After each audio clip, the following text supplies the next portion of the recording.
Good morning, everyone. How many of you went out last night? I mean out.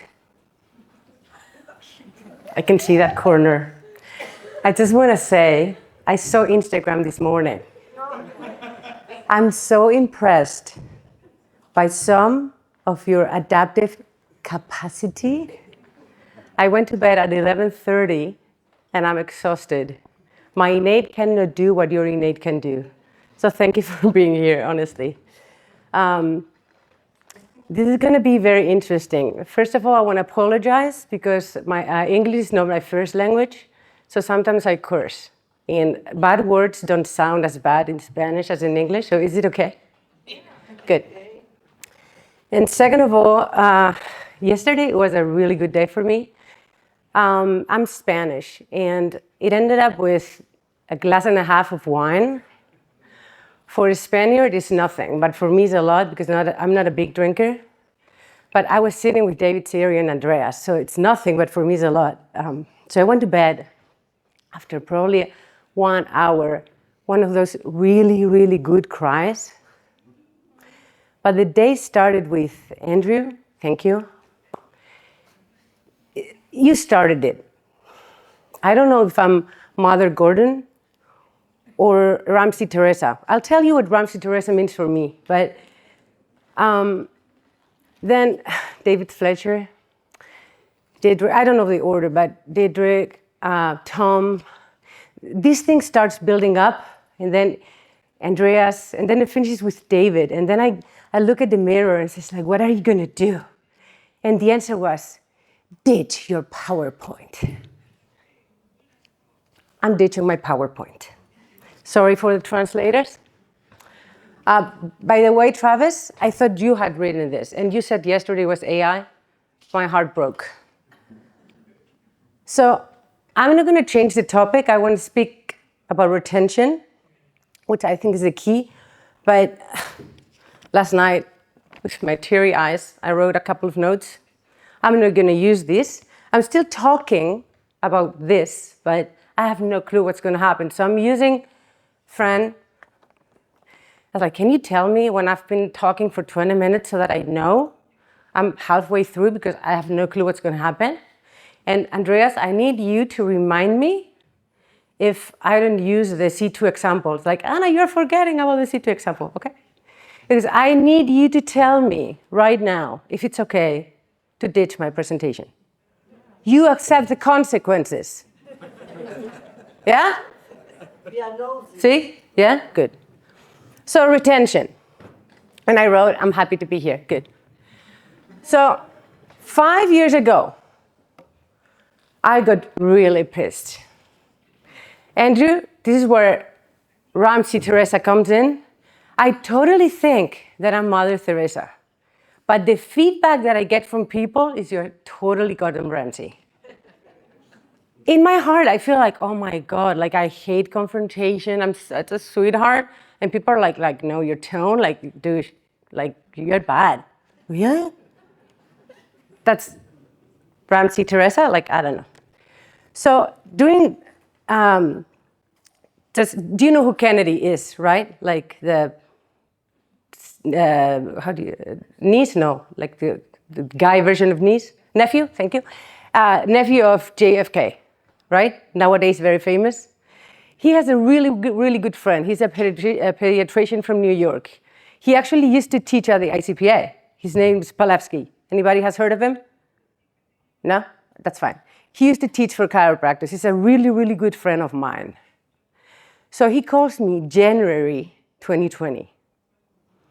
And I have trusted him like with health decisions for my nieces.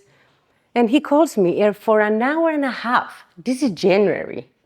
He tells me, Anna, have you heard anything about China? And I'm like, I don't watch the news, but yeah, I think they're crazy. And he starts telling me everything about lockdowns and vaccines, 8 doses, and well, the world going balloony, but this is January. I'm like this for an hour and a half, and I'm like, hang up the phone. I was living with my mom because my dad had passed a year and a half ago.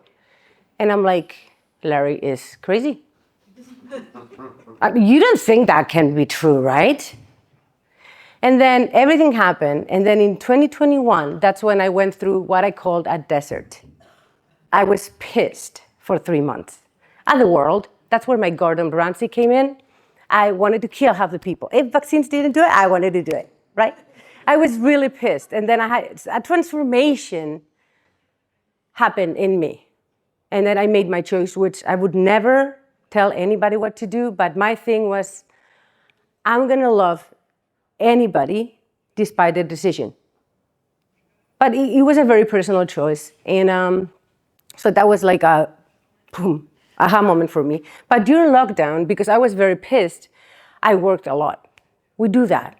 I don't know if it has ever happened to you, but you keep yourself busy because you don't have the strength to just stay with your anger. That happens to people too.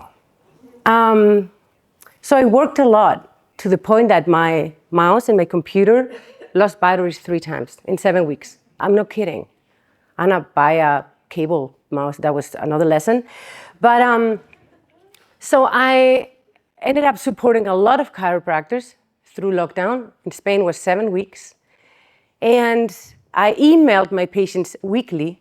It kept daily, sorry. It kept them sane. I did a lot of webinars with my patients, telling them about innate, etc. But I wanted to do something for myself. And I'm coming. See, I told you, accepted it. I heard about Ken Wilber. Has anybody heard about Ken Wilber? Good. So I hear about this guy, and I'm like, oh, integral theory. And I didn't name this presentation Retention Integral Theory because I took a course on integral theory, but I would never call myself an expert on integral theory. It's such a complex thing. Hollands and lines and levels and all that kind of stuff. But it was great enough for me to say, wow, I can look at my practice from this perspective of 4 quadrants. So I can say 4 quadrants for the practice. And those are the 4 quadrants. I was going to talk about those 4 quadrants on retention. You can apply these 4 quadrants on anything. I think Zenzen wrote a paper on those 4 quadrants on B.J. Palmer. Isn't that crazy? You can apply it on everything, probably on Gordon Ramsay too. So basically, Travis, I told you, the presentation had moved. I put the T with environment and I put the E with structure, but it moved. It's fine. Anyway, so those 4 quadrants is based on individual, plural, objective, subjective, anything. The most important thing is that you look at your practice in a very holistic way. It's not just me because I'm the leader. It's not just my relationship with the patients and my teams, with my clients and my team. I don't only look at the business, which would be the structure, and I don't only look at what's going on, which is the environment. My practice in 2015 had nothing to do with my practice in 2021. How about yours? Was it the same? Is it the same? The people that have been working for 20 years or 30 years, have been working for 18 years, by the way. Do you see the people are in the same state as 20 years ago? No. For me, it's a no. And I don't know if it's because my practice is very subjective and I'm changing and I'm attracting different type of people. But environment, and I was going to go in order, but I'm starting with environment. Forget about the bottom part. This is where I go and change my presentation. What I'm seeing right now is people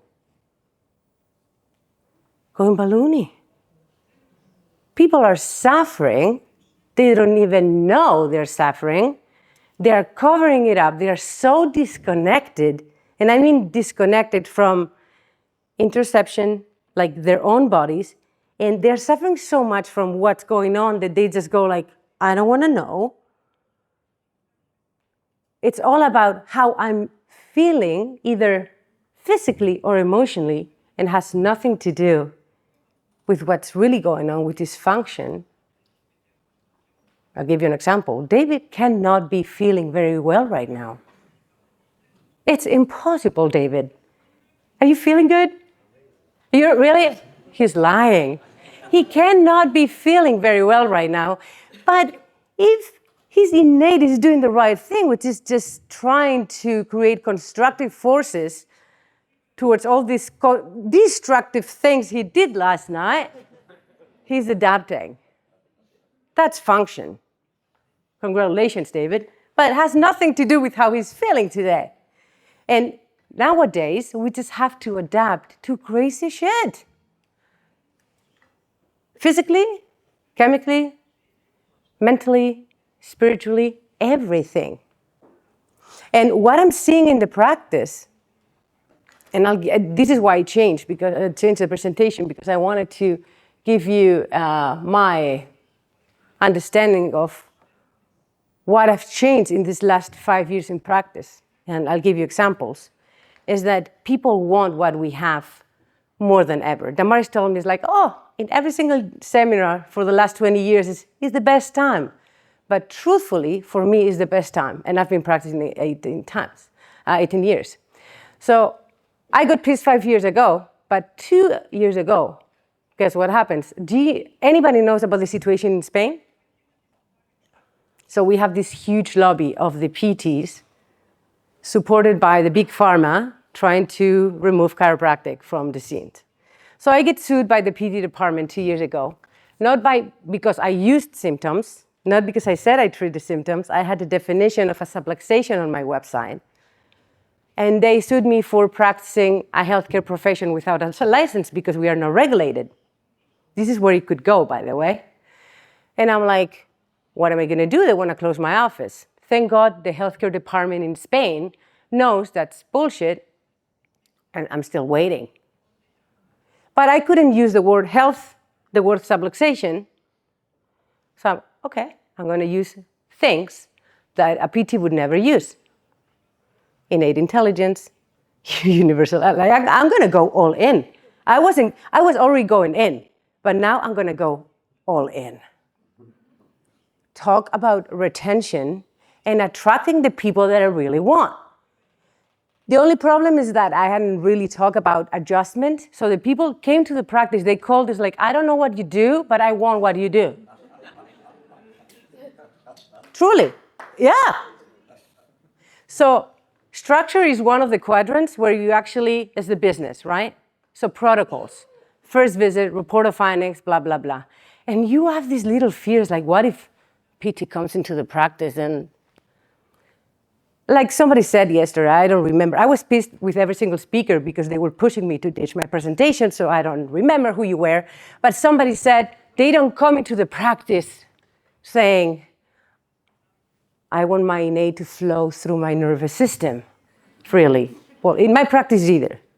They come and start, well, I have this foot pain and this migraine, blah, blah, and I go, okay, I understand that.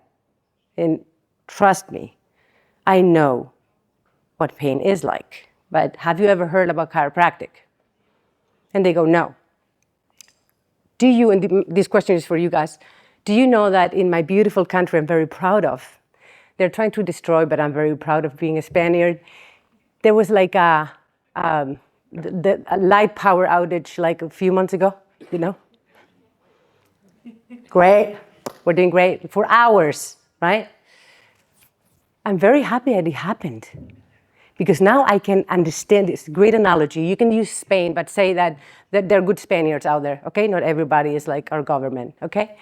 So when the power outage like happened, it's like, this is the best example of what chiropractic is because I'm not selling the nervous system, I'm selling innate. So when the power went out, you still had cables at your house? And they were like, yeah. What went out? And they were like, the light, like the energy that goes to the cables. It's like, we call that innate intelligence. You can call it whatever you want in your body. If I die, I still have a brain and I still have spinal cord, I still have cables, I still have sympathetics, blah, blah, blah. What's missing? And they go like this. I'm like, life, That's something, right? I'm like, yeah, they call it that extra something, actually. Well, that needs some type of vessel, like that cable that goes through your microwave. Don't change the microwave if it doesn't turn on. Check if the light switch is on, right? That's exactly what chiropractic is. You have that life, but it's not going through properly. Brilliant. Now, I'm going to check if a very important area of your spine is affected, is subluxated.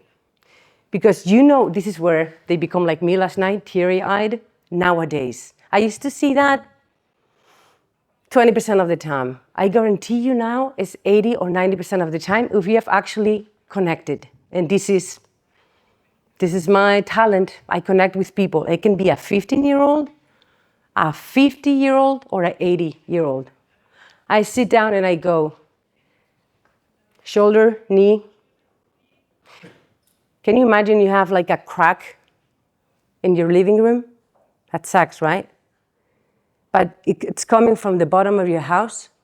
Me talking about your shoulder or your headaches is like you and I talking about, oh, I think it looks like an M. Nah, it looks like a W. We can talk forever about the shape of that crack. But if we don't go to the bottom of the house, or maybe the ceiling, where the water's coming in, it's never gonna fix it. You can cover it, but it's gonna come back. Now we have to go to the cause. And the problem with this cause, it could have been here forever. And you know what happens nowadays? And I don't know if this is you, but let me tell you what I've seen these last years. Most people are like, sorry, Sweden, I say Volvo. I think it's China now, right? Volvo. Oh. BMWs, Mercedes, four-wheeler, strong. I don't know, like 220 horsepower. But you have been at the highway.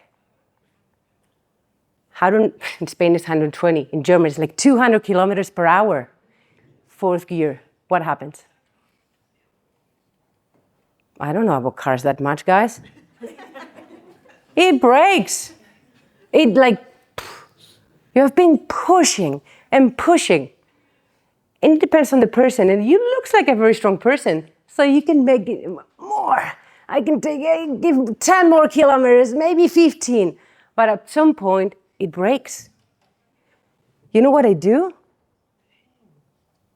I go fifth gear, sixth gear. Now you use your horsepower. I cannot give you more horsepower. I cannot give you what you have. This is me joking. I cannot turn you into Usain Bolt or Nadal if you don't play tennis. I cannot give you more of what you have, but I can help you return to the power that you have. And then your body starts healing. When are you gonna notice it? I don't know. Am I going to feel it in my knee? I don't know. And then I give them my life story. I have epilepsy since I was 15. I've been able to take 75% of the medication. I've tried twice. Ben knows it. He was at Life University with me. He saw a couple. Damaris knows it. She was at Life also. She was like, oh, you graduated famous. I was summa cum laude, but I didn't graduate from Life University because I graduated summa cum laude, or because I was at Tsunami. It's because these two know. It's suddenly an ambulance on campus. I was like, oh my God, Anna had a seizure. I tried to remove my medication once, didn't work. And I did it twice, the second time in my third, fourth year of practice. Incompatible with life, 2 seizures a month. I tried back on, you know what it is for somebody who has to be on meds? To be able to live seizure-free with just 25% of the medication? That's a win for me. And I'm telling you, I will know. I will know if maybe in 5 years or 10, it's my time to try again.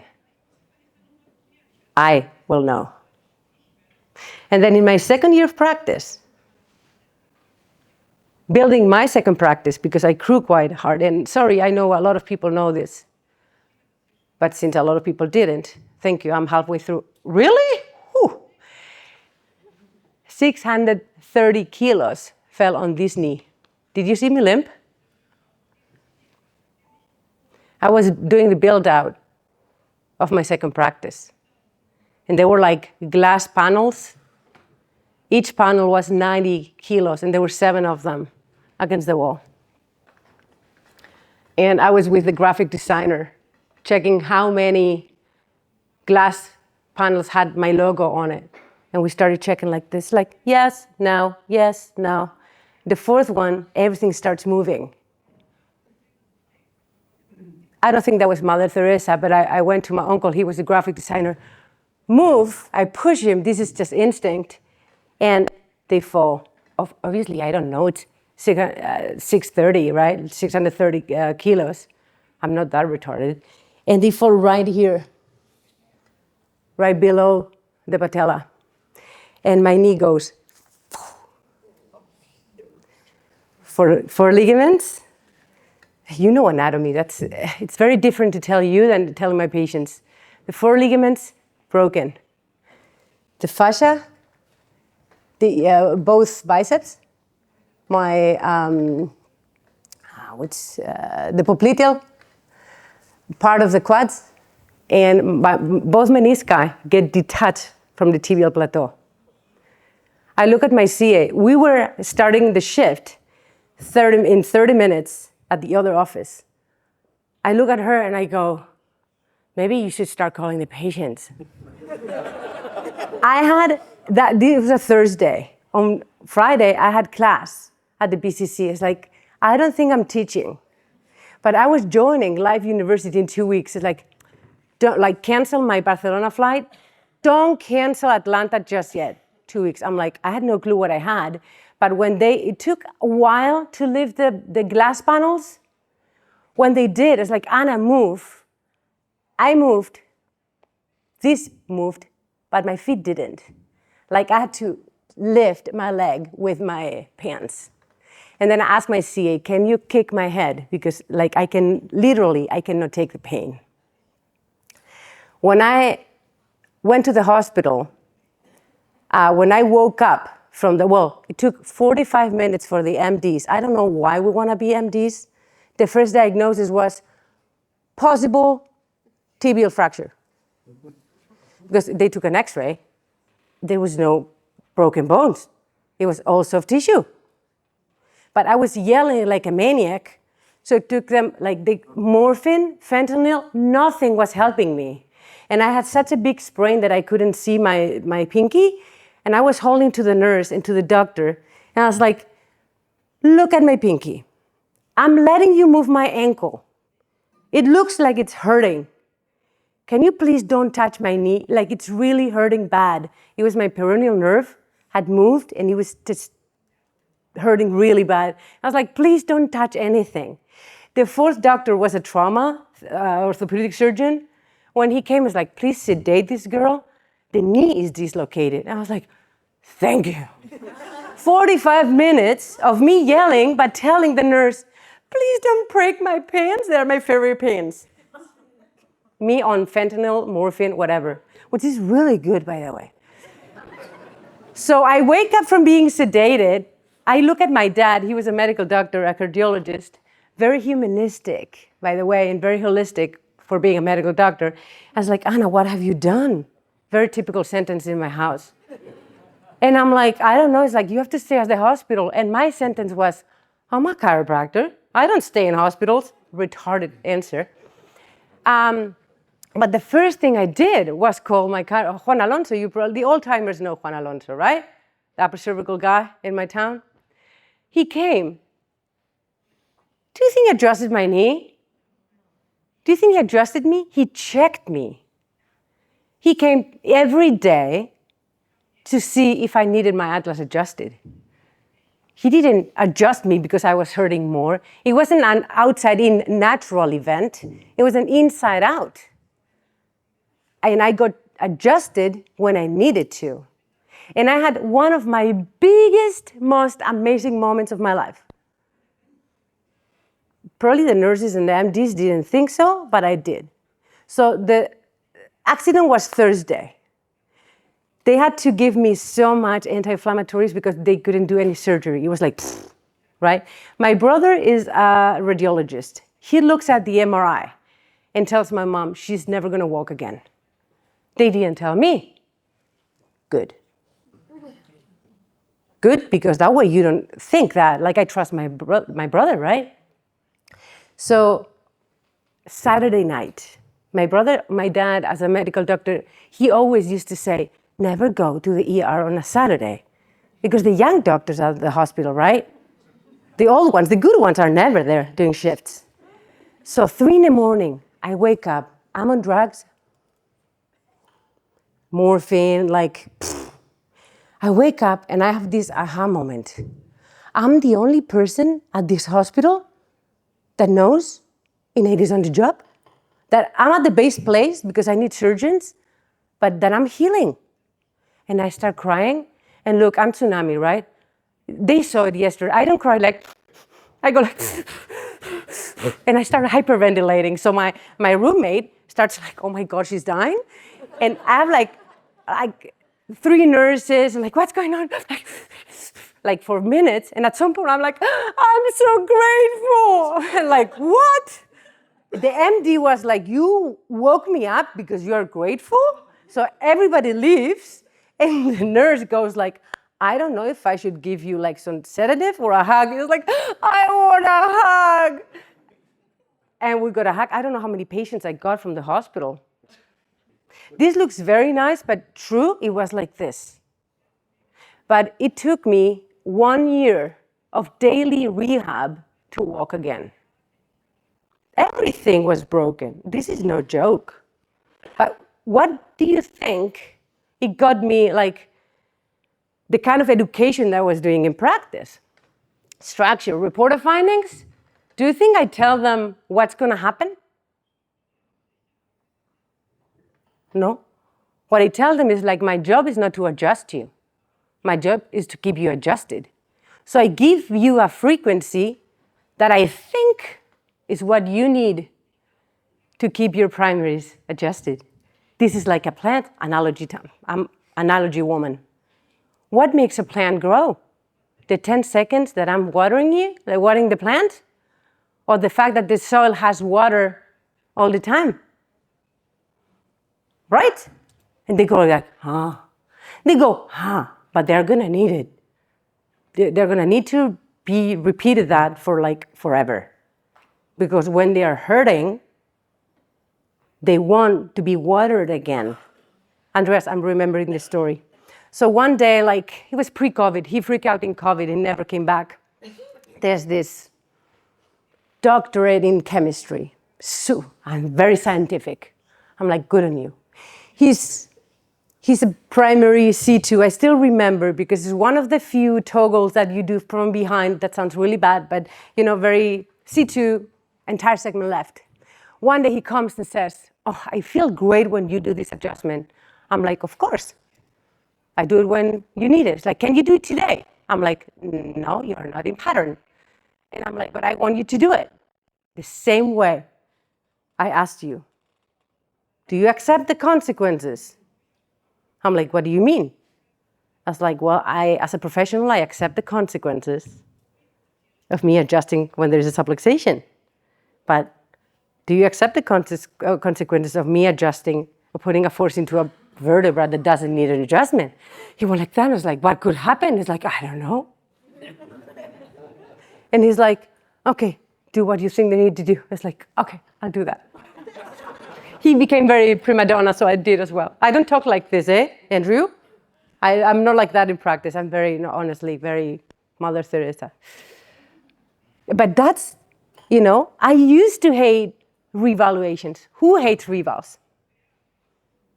Really? I talked to like 3 or 4 of you. I was like, oh, you know why I hated revals? Because it felt like an exam for me. If I do my job, they get better. And they tell me they feel better during revals. True or true?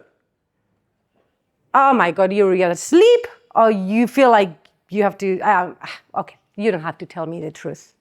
But something in me shifted. A reval is a moment where I get to connect with people. My true exam is in every adjustment. If I'm done, they get either the fossa is okay, pattern is okay, or whatever. And the reval for me is like, Mary, I don't know why we always, no, I'm going to use Marco. Marco, in a good way. So he's reval, Marco. How have you been this last 6 months? How you've been living? Chemical stress, physical stress, emotional stress. He has to take responsibility of the choices that he makes, because my job has been done in every visit. And if he's not holding his adjustments, it's either because his frequency is not good enough or I'm not doing my job. And we address that in every visit. So reval is just reval, a time to reconnect, hear their stories about what's happening. Well, I got a divorce, my grandma died, I have a garden, now I eat organic, I hate exercise, me too. You know what I mean? And I don't hate revals anymore. It takes 10 minutes and we plan and we laugh. And that's one of the greatest things about the we quadrant. I'm there to support, but I'm not there to save them. I had an aha moment with the type of relationship there are in life in general. Horizontal relationships and vertical relationships. This is very easy. Friends, partners, chiropractors, we're on the same level. Horizontal relationship. Parents, patients, leaders, it's a vertical relationship. The person on top, this could sound really weird, but has 80%, careful, of the responsibility of the relationship. But you can see there is a small circle. So this is person A and person B, horizontal. They'll both have a little circle. And I'm not going to do here counseling, marriage counseling. I got married a year ago, so I'm not here to teach anyone. But we all have our own, what I call Yuki. Yuki for me is, I don't know if it was only in Spain or everybody in the world, but there was a time where, is it called meme in English also, or only Spanish? Like the little things that you send on WhatsApp, like little memes? Okay. So there was one that was very dramatic, and it's like a little Japanese girl, like crying, like me when I had a aha moment at the hospital. It was famous also in the world, only in Spain. Like imagine this Japanese little girl with two little, things like this, like that. And I don't know, but when he was 20, my brother had a girlfriend, Japanese girlfriend, and her name was Yuki. So for me, the little child that we all have inside, that sometimes is a pain in the butt, is Yuki. So the little circle by every adult is Yuki. So healthy relationships is like, look, I take care of my Yuki. And I tell my husband, you take care of your own Yuki. Healthy relationship is I talk to you, and I don't heal your Yuki, you don't heal mine. I take care of my own, you take care of your own, and like this, right? That's healthy. Trouble, and it's when my Yuki talks to his Yuki. Trouble, divorce, etc. Yeah, this is not counseling, but that happens with friends also, right? Arguments come when Yukis talk. Anyway, vertical relationship with patients, very unhealthy. When I look at their Yuki, it's like, you gotta do this. I don't know if it's my Yuki or my ego, but I look at their Yuki and I try to fix them. They should be able to fix themselves. I'm not their coach, the psychologist, nor nothing. I want to empower them, not fix them. You know what I mean? It's like going to a dentist, and the dentist does what they have to do. They are above me. They are responsible to keep their promises. They did a good job to be responsible. But they go like, oh, have you healed your trauma with your mother? I think that's why you have problem with your gums. No, they go like, just do your daily cleansing and that's it. You know what I mean?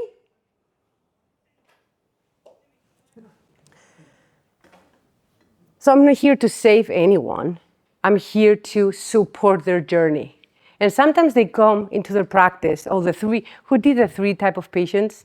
Sorry, forgetting the names, but like some patients can be a pain in the butt. I feel for them because everybody is like for me, I look at them and I don't say this out loud, but Marco, I'm not picking on you. I'm picking on David today. I'm so impressed by him. David, you're such a pain in the butt. I know you're suffering. Like, if you behave like that, there's so much noise in your head. And this is all in my head. It's like, I know you're suffering. If not, you wouldn't behave like that. So in my practice, I have 2 choices. David, you really need to let all that out? Go ahead. I always clean the table afterwards. Vomit it. But I'm not going to adjust because you tell me all of this so that you know. But you can vomit it. Second is, you know what you need to start doing? Follow me. Put your tongue in your palate and start breathing through your nose. It happens right away. They shut up. So try it on Monday. Tongue on your hard palate and start feeling your body. Just air through your nose and out through your nose. Now lay down and keep breathing. You're doing great. You're doing great. The tip of the weekend. This is very important. This is for I categorize people on visual, mental, and emotional. The mental are here. I know. The mental people are the tough ones, are the one that why, but yeah, the mental people have so much, there are like 20 people in their head. They struggle. So you just have to give them, now we're going to do this and that. So like, okay, now I want you to do this. This is very important. It activates your parasympathetics. Very important. And you're doing great. Let me see. Oh, yeah. Oh, I can see it in your nostrils already. It's happening. So keep doing. And now I want you to count. Keep their mind busy. So I want you to count 1, 2, 3, 4, 5. Maybe might be too long. Let's do 4 this time. So they're busy, but it quiets their minds. And mental people, they struggle because they have too many voices in their head, but they have the shortest road to their body. And they go like, now I can adjust you. And that's why I can see 10 people in 15 minutes. Because I spend a minute with each. And because I truly care. I see the light in David. Even though David saw a lot of light last night. I can still see a lot of light in him. And I just want to bring it out. But I don't bring it out. I don't bring it. I just see it. But all happens because of the eye. The eye quadrant. Which is me. Or you. Because you have to do the quadrant on your own. Which is the filter. It's not what happens to me, but the way I see. Where do I do it from? And integral theory, I loved it because it was holistic. It takes those 4 things into account. It's never ending. That gold line I put up there, it means you never stop learning. Any of the lines in the quadrants. When do you stop learning? And it's very integrating. That's why it's called integral theory. What it means is, it's like a kid, a normal kid. You cannot walk without crawling, normal kid, right? So it's very hard to learn something without having been through the other stages. So that's why sometimes, I don't know who said it yesterday, but sometimes you have to look back and say, that's why I went through this, and that. But sometimes you just make a line of the dots looking backwards. And it's all good. And the people that coach me is like, I love your analogies. Well, they don't just come to me. I don't go like, innate, just give me an analogy. Well, I've read a lot of great books. I know the philosophy. And yes, I inherited a talent from my dad. He was a medical doctor and he taught at the school, and he had this talent of making complex things easy. And I think I inherited that. Like, I love learning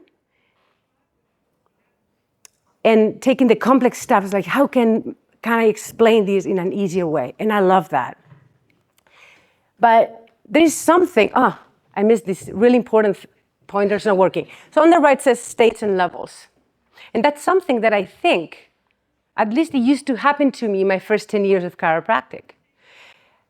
Ken Gilbert talks about levels of consciousness. And how you grow. And he says there are two ways. States of consciousness, like Satori, like suddenly, boom, something happens. You had an aha moment. And the other way is like levels, by trying to understand in each level what are the characteristics, and you study them, and you go through what I called in the next slide the pico pala, which in Spain is the pick and shovel. It's just like, man, you do the work. And he said that both are necessary. And with my first 10 years in practice, I was expecting only state change, and aha.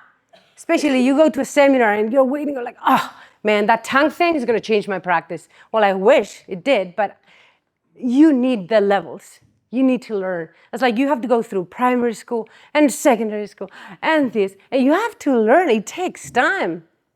And then that's what creates an environment that you, boom, that aha moment has the foundations to create a boom. Make sense? But pico pala for me, and I've used this in another presentation, this is what a lot of people ask me, how did you grow in practice? This is the quadrants, how I used to look. At the beginning, I was focused on myself. But then it's like you grow, and then you have a team, and then 630 kilos fell on you, and then my dad dies, and a lot of things happen, and then you keep developing each quadrant. It's crazy, but you keep evolving the four of them. And then you get crazy because of pandemic, and then like each situation can be an amazing opportunity. But it's pick and shovel. You keep doing the work. But for me, it's pick and shovel. The bottom part, see, I'm changing the whole presentation, but there's a distinction. This is the shift in me in my last year. And I talked to Andreas about it. I no longer want to do it through effort. I want to do it through force. And we know what force is and what creates that force. Because effort, and I mean in force, there is a lot of discipline, and you get to do a lot of the things that don't feel like fun. But effort, I mean it like that BMW in fourth gear that takes you to burnout. Force, I mean, I gotta do what I gotta do in each moment, but it feels congruent with who I am. Even though it's not always fun. That distinction has taken me 17 years to learn. But retention for me is about creating that safe environment so that the person can have that aha moment. And I told you, 80% of the people get tear-eye and say, this is exactly it. It's not about my shoulder pain anymore. Clear structures, business. As clear as I fired my whole team. I'm sorry, CAs, but in January, I worked alone for a month. New team.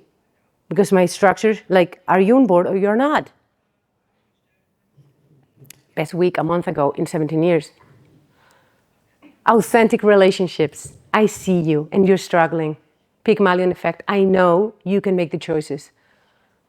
Why would I tell you what to do? People tell me, are you going to give me exercises or dietary recommendations? I go like, let's see if you know. Donuts or broccoli? They go like broccoli. Good. Alcohol or water? They go like water. Good. You know, if you're not making the right choices, it's not because of lack of information.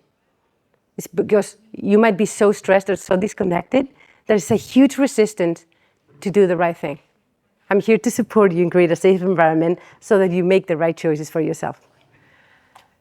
And of course, evolving yourself. Thank you for allowing me to speak from my heart and share my presentation.